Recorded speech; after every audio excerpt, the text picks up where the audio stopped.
There's a hot heat in the moment. You wouldn't expect it in Birmingham, but let me tell you, you would be expecting it in Qatar. And that's where we are, stopping off next in our search to chat to International Villans, as myself and Baz chat with Liam, the chairman of the Qatar Lions.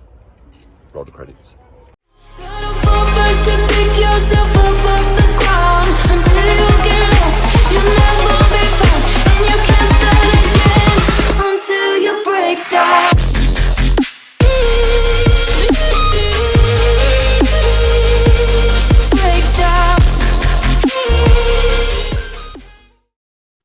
Hello and welcome to the next instalment of the International edition of Talk of the Trinity.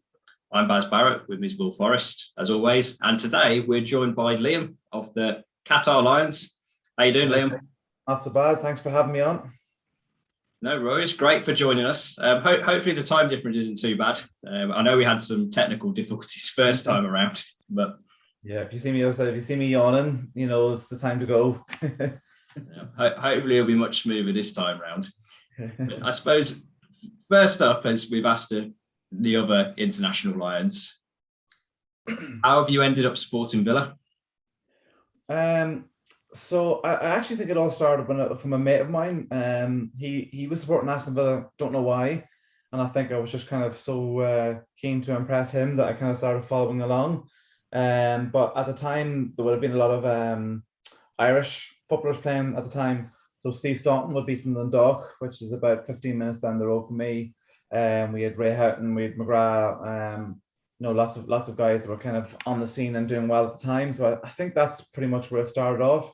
Always loved kind of being the underdog team of where all my other mates were supporting, the Uniteds and Liverpools that were all doing so well and being so successful. So it was nice to kind of be a little bit odd and supporting someone kind of a bit random in Ireland, I guess. Then, yeah, as we touched upon with Dave from the Irish Lions, it was certainly a golden time for Villa and Ireland, really, and to be able to see them both going so well for that spell. Yeah. It was great for the Villa side of it, and must have been great. Kind of World Cup '94 and all those great memories. I suppose I was only 5 then, so I was kind of not really kind of living large in the memory at that time. I'd say I was probably 6 before I probably realised that Aston Villa was the team. I don't know if I've tried any other teams before that, but yeah, definitely some great players that were kind of coming through. And I've met up with the Irish Lions before as well, when Aston Villa come over for a little mini competition a good few years back now under David O'Leary. Where they were playing Shamrock Rovers and Leeds come over as well. I think Bohemians was the other team, so they had a big meet up in Murray's in Dublin, and I think Ian Taylor was there, and I can't remember who the other player was. I know obviously Ian Taylor does a lot of travelling around with the supporters teams, but yeah, huge big numbers going there. And they've obviously got, I think are they the largest overseas international supporters group? So yeah, they've done a good job. Like you've got quite a big group yourself, haven't you? I think obviously we'll reference this a few times as we're talking, but we had a chat the other day and it didn't quite go to plan in regards to recording. So this is the proper run through. But you mentioned that you've got quite a few supporters in your supporters club. How did that come about? Yeah, so I mean, I was just watching the Villa game on my own in the apartment one day. I was just thinking it'd be so nice to be enjoying this game with a couple of mates, and I was like, I've not seen anyone here supporting Aston Villa, and I just started kind of looking up on social media if there was a team over here, and there was, and I messaged a guy, and it's actually Mark Forrester from the Dubai Lions who had set it up originally. He had been in Qatar and set it up, and then he had to move to Dubai for work, and he had said that there was no one was running it, so I asked him if I could take it over. And Mark's a great guy. He set me up with this. He put me in touch with the right people with getting steering committees and getting kind of registered on the Villa website. So shout out to Mark for that. But we were just kind of starting in my school at the stage, and they were taking on new staff members, and met one guy, and he's like, yeah, I'm a Villa supporter. I was like, oh, that's so strange. I've just set up, looking to set up a supporters group, and then got chatting to another guy, and he was Villa, and then got chatting to another guy, and there was all of a sudden there was 3 new fellas in one school, which made, including myself, was 4. So I was saying, I remember the first game we went to see was only 2 of us, and we went to a bar to go and watch it, and the bar was closed. So we had to go back to my apartment, and we were watching it, 2 of us watching it over a little kind of mobile phone. So it started off as kind of very, very small, 2 lads watching on a screen, to us now having kind of 2 venues where we watch games. We've got 30 guys that are based in Qatar that meet up for the games. We've got about 4 lads that have moved home, but have kind of stayed in the group and kind of comment and kind of stay in touch with all the guys. So yeah, it's been great. Unfortunately, kind of as the numbers were getting stronger, COVID was always kind of taking over as well. So we haven't really had a chance to kind of get everyone out together. But we're hoping now in the next couple of months, as things start to kind of calm down a little bit, to get everyone out together. So yeah, looking forward to that over the next few months. It must be nice to have moved to a different country and to find these other Villa fans and be able to talk to other football fans who have got that same love for the same team as you as well, you know, rather than having to talk to Liverpool fans about how we stuffed them 7-2, or Man United fans just about how rubbish they are nowadays. I imagine it's quite nice to just have a chat about the Villa and what, you know, the transfer window and whatnot. Absolutely, it's a nice community out there, and as we kind of really try and push our social media, which I know we'll plug at the end. But you know, I think we're starting to get more recognised, and I can guarantee there's 5 more guys in Qatar who don't know about us yet, that are Aston Villa supporters, who've just not heard of us. We were running for about 6 months, and then I think we've had guys that were over here long before I was over here. This is my 6th year. We've had guys who've been here for 10 years, didn't know that this was running, didn't know it was in existence. So we're really trying to push the social media side of things to kind of get in touch with more people that are out there. And that's definitely happened. We've kind of had a big influx of people in the last year or so. I think we've maybe added about 15 new guys that have come in. We've had our first lady supporter as well who's joined, which is great. So we're hoping to get her out for the first game in the next few weeks as well. So yes, it's nice, as you said. You know, I think you're reluctant to go and watch a game in a pub if it's yourself. You know, there's not too many people going to watch Aston Villa maybe play Watford on an opening game. We're very, very lucky over here as well. We've got BN Sports, so they don't have they're not restricted into what games they can show. So they literally show every single game over here, bit like what it was in the UK when COVID was going. We had every single game being shown. So we're quite lucky. We've got that at our fingertips, and we've got 2 venues that are very good and make sure that we get priority on the main screens and stuff. So yeah, it's definitely nice to touch base with everyone. You mentioned you're really making memories. Obviously, we're getting 15 new people, your first female member of the team, and I imagine that your favourite memory watching the Villa wasn't crowding around your mobile phone with your mate watching that one game on it. No, it could be. You know, it's a good story. What are your favourite memories of supporting the Villa? That one's for me. That one is a good memory, and I'll tell you why. It's because it was against Birmingham. It was the game that Jack got hit on the back of the head, and we were having technical issues. The phone kind of froze. We seen all these guys piling in, and we were like, "What's happened? What's going on?" So yeah, that was a really nice memory. To kind of it was almost like the kind of the signpost of everything's kind of starting off and then showing the progress to where we've come. The last game I've gone to in Villa Park, I got to see Conor Horan score a hat-trick. Again, I mean, it was against Norwich, but again, it was a lovely memory. It's my last memory in Villa Park. But also flying over to Birmingham to watch us play CSKA Moscow in Europe. That was a lovely memory as well. It was it's my first European night at Villa Park. And I suppose I had a season ticket as well. I was living in London at the time. I was traveling up with a mate of mine to Birmingham for the games, and it was in the Holt, and just being a part of the fans that are kind of full on chanting for 90 minutes is a great feeling. Unfortunately, it was the season we got relegated, so there wasn't a lot of chanting to be done. But when it was kind of at the start of the season and hopes were high, you know, they're great memories to watch. So yeah, definitely a couple of highlights there. It is a great thing about, even though obviously Villa situated Aston, north of Birmingham, not the most, you know, outwardly glamorous place in the world, but you've got people from all over the world with that thing in common. I mean, you mentioned that CSKA game, I was in the lower hole that day. I mean, my memory of that is I was going to have a bet on before the game that Bagdad was going to score and it was going to be 1-1, and I didn't get a chance to go to bookies. So I think I was more annoyed that my bet came in and I didn't put the pound on than I was that we hadn't won the game. I mean, I probably was slightly more annoyed when I saw the second leg in terms of the team we sent out. But yeah, I mean, it's amazing kind of how you can have so many different people in terms of just in the same place at the same time. Yeah, and that's another thing about our kind of the community that we have over here. Like you said about the older guys and stuff. You know, we've got guys who are around my age who've got similar memories, and most of them would be the Premiership kind of days. And then we've got a lot of guys who have come in who are actually from Birmingham, who are a couple of years older, who are talking, different set of memories and a different set of players.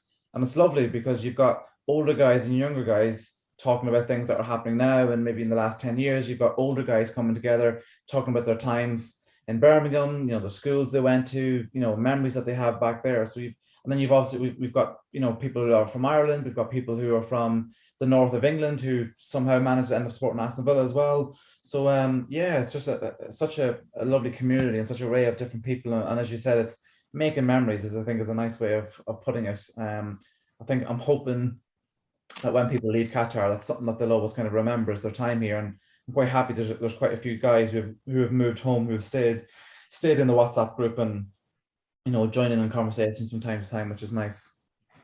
You mentioned those memories and speaking to fans from different generations. There would be a plethora of players that you could talk about. And when we had our chat the other day, I sort of dropped on your dream team. And as an analogy, you're probably feeling a bit like Dean Smith before the Brentford game, trying to pick a team and cobble it all together, because I hadn't given you that forewarning. But now you've had a few days, you can assess your squad over the last however many years. Why don't you hit us with your dream team now, if you don't mind? Yeah, absolutely. So my team would be kind of Premiership days. I know we've got a lot of legends kind of going back into the 80s, which are before my time. So I don't think it would be fair for me to comment on those guys, or maybe I didn't see them in the flesh and kind of everything that they were able to offer. I started with Bosnich in goals, but I kind of flipped on him already. I went straight to Brad Friedel because I just think he was just one of those guys who was, he's breaking records with his clean sheets. He was just one of those guys who was such a familiar face, and most people in the Premiership thought he was amazing. Left back, I went with Baumer the last time, but I've kind of jumped back to my roots and threw Steve Staunton in there, being a local guy as well. I've got a funny story about him I'll share at the end. Centre backs, Paul McGrath, and then I was tossing up between Melberg and Larson. I think I'll go with Larson. I know he had his injuries and stuff, but I just think he was one of those guys that just was flawless, made very few mistakes. Right back, I really struggle with. I was asking some of the guys in the WhatsApp today, I don't have a memory of anyone that's who stood out to me as a really outstanding right back. For some reason, I thought Alan Wright was a right back. He wasn't. He was left back. I don't know how I confused that. But yeah, maybe Mark Delaney. I think I went with 4 in the middle, or four midfield, which is probably Barry and Milner in the middle. On the left, Ashley Young, and on the right, Grealish. And then up front, probably Juan Pablo Angel, and maybe Benteke. Yeah. It's not a bad team, is it? That'll do very well in the Premier League. I mean, you mentioned Alan Wright, and I remember you saying it at the time. My fault. Alan Wright started the first couple of games he played at right back for us, and he was actually number 2 in his first season as well. Yeah, I was thinking there was reason they linked him to that position. Yeah, you're not the only person we've spoken to that's mentioned Alan Wright as a right back, but that's a strong team. Do you have a favourite player at all from your time supporting the game? Juan Pablo's just always stand out in my mind. And I know obviously a lot of people, Jack was being an amazing player, and we've kind of followed him from being a young age, but there was just something about Juan Pablo. There was just that kind of, I think he was probably one of the first players I've seen who could just do anything and you'd never know he was going to do it. He had a little bit of trickery, and I always remember he was around the same time as kind of JJ Okocha, and we had those kind of battles in the cup with Bolton several times. And I've just one of my memories was my uncle was an avid Man United supporter. And I remember watching Villa play Chelsea. I think that was a cup game as well, and he scored this absolute banger of a goal from outside the box, just kind of come out of nowhere, kind of jinked by a couple of players. I remember just being kind of, really kind of in my uncle's face about it, and he's always stood out. I mean, when I was mentioning about Aston Villa coming to Dublin to play that little pre-season, I remember he was right beside me as well when he came in. They were walking in the gates. I was there early, and we were heading to the dressing rooms, and yeah, there was just something amazing about him. I loved Benteke as well. He was just amazing. But no, Juan Pablo stands out for some reason. I think we spoke before, didn't we, about the game against Coventry where he scored his first goal and the roof lifted off Villa Park with that strike against Coventry, and it probably helped him that we relegated them that day. Also, it was a fantastic play. Those moments of magic, that Chelsea game where he jinked past John Terry as one of them, didn't he? And absolutely levered it into the top corner. Yeah. I always remember a goal he scored away against Charlton as well for some reason, which was on telly, where he ran through in our lovely silver NTL kits and slotted home. But no, what a great choice as a favourite player. Yeah, no, definitely. You mentioned Steve Staunton was another player that you're fond of, and you've got a bit of a story about him, have you? Yeah, so I don't know what age I was, but my mum had gotten me a signed autograph of him, and he's wearing, again, it was one of my first jerseys as well. Do you remember the really kind of navy blue shirt that we had? I don't actually know who this. It was Ask Computers. It had the big blue collar that Dwight York used to have. I think I've seen it circling around when people were talking about the third blue jersey that we brought out this year, and it was a lovely photo of him. He's kind of mid kick, and it's a signed photograph, to Liam from Steve Staunton, and I had that blue tacked up in my wardrobe. Absolutely idolized it and loved it. And I remember I was graduating from university, and I had a mate there again who was from Aston Villa, and we'd had a few drinks, and my dad was kind of well on at that stage, and he broke the crushing news to me that it basically was a picture that I think my mom's friend had signed and making it out to be his autograph. So that was crushing. Oh mate, I can just imagine. I met Steve Staunton after a game once. We beat Middlesbrough 1-0, and my nan won a competition on teletext back in the day. I actually got his real signature. It was definitely him. You sure it wasn't your nan? It could have been my nan in like a blonde wig or something. Oh mate, I can imagine. Even worse if it had been Angel though. Yeah, that would have been devastating. But things come around and swings and roundabouts. His nephew plays at my Gaelic football team, club team back here. So he comes out and watches some of the games. You see him around Dundalk, obviously, from time to time. But yeah, devastating. I suppose it wasn't so bad. I was maybe 20 at the time. If I had found that out at 14 or 15, I might have been heartbroken. But yeah. Have you asked him for an autograph since? Now you've got another collection. Too embarrassed. Well, I mean, you've mentioned a few great players there, and obviously glory days for us in many ways. We're doing very well in the Premier League around those times. How do you see us doing now with the transfer window? Were you happy with it, and where do you see us potentially finishing this season? Yeah, I mean, I think it's a tricky one. I think we've brought in some real quality there.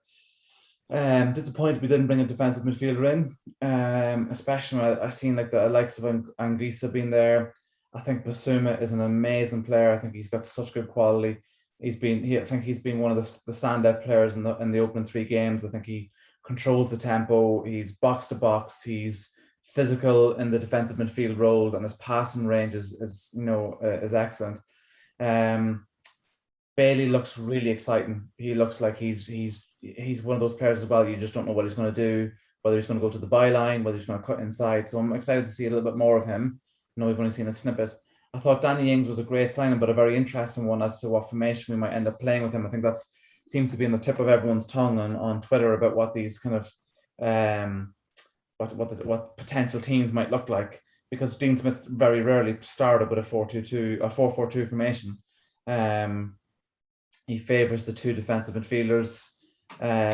So yeah, that'll be interesting to see. Surprised we didn't sign another goalkeeper.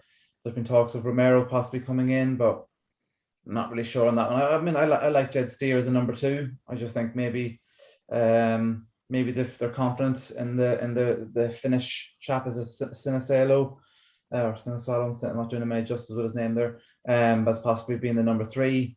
But yeah, no, I think all in all, it's been a successful window. I mean, the last time we spoke, I think I was kind of between a 7 and an 8 as in ranking the window.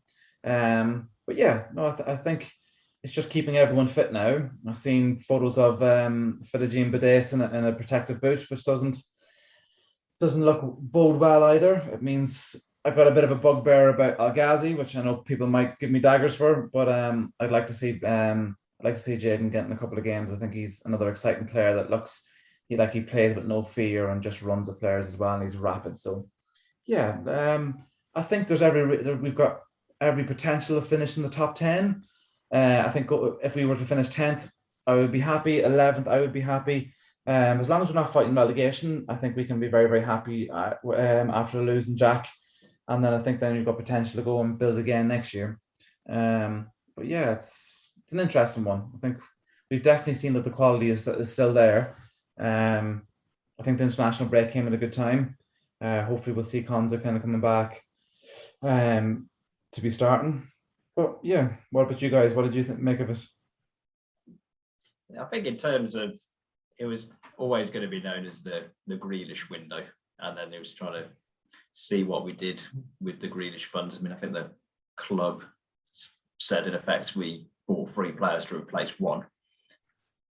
A completely different style of play, really. I mean, Grealish is he's a once in a generational talent, and he's not replaceable, and we haven't tried to. And I think in some ways that's the only thing you can do to draw a line under it.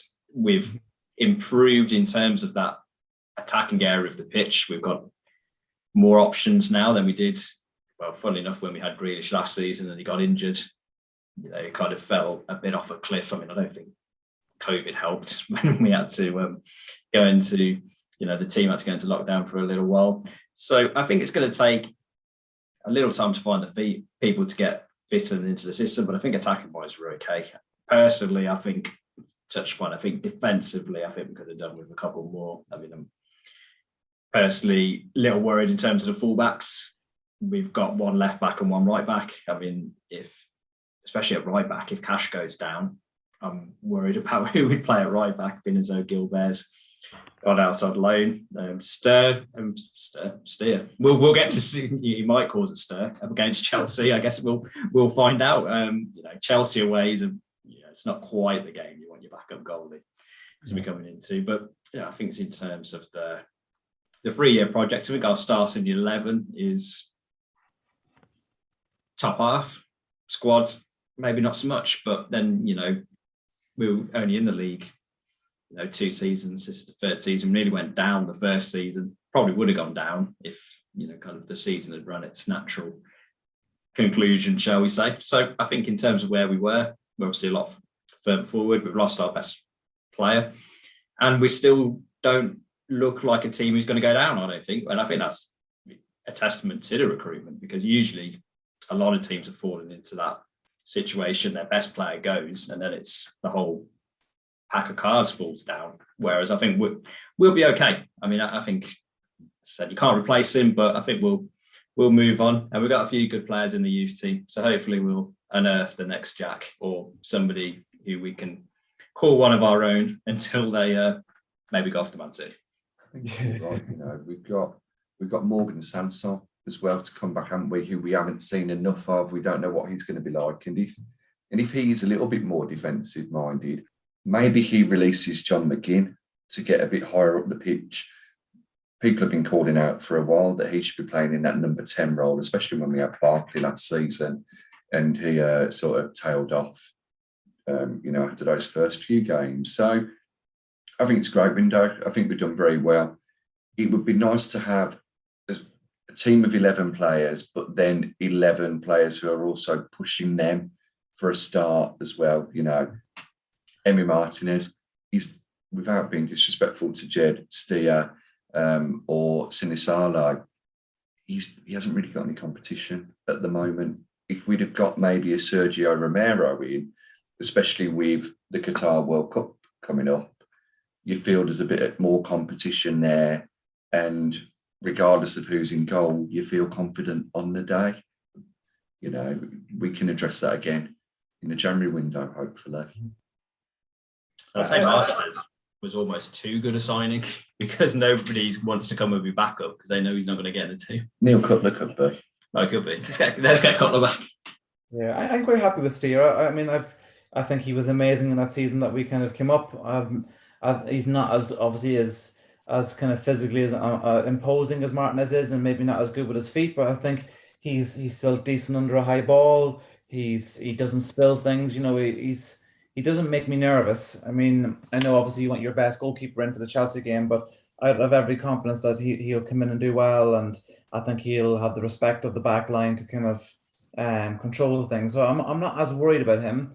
I think, you know, I kind of wonder about all these injuries that we're getting, about, you know, how like we end up, you know, you mentioned about the left back and right back, and I think Smith's kind of being clever, but I don't know whether it'll shoot us in the foot in regards to, like, you know, Young will go left back or right back, Tunzebi can go right back or defensive midfielder, Konza can go right back, you know, so he's kind of bought players that are a little bit versatile, but that doesn't always kind of naturally work. You know, I don't know if I'd like to see Konza being moved out to the right at the expense of having to bring Tunzebi in.